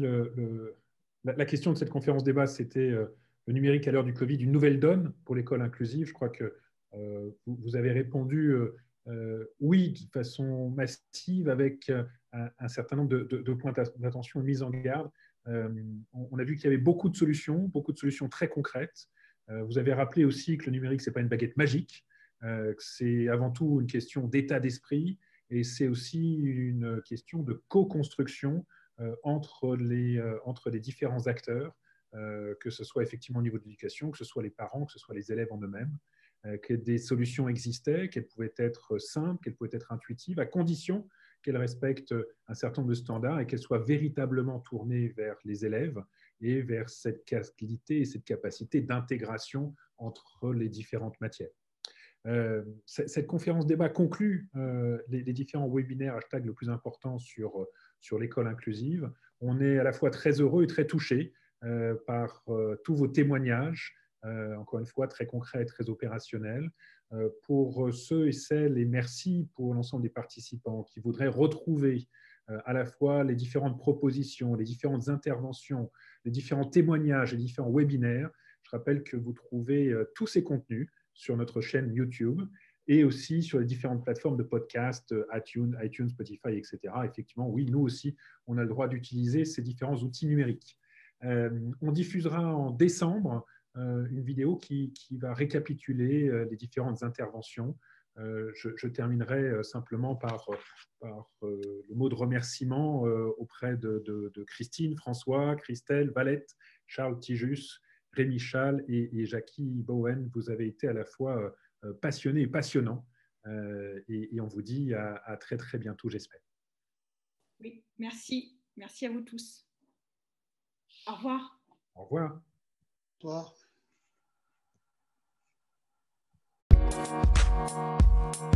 Thank you.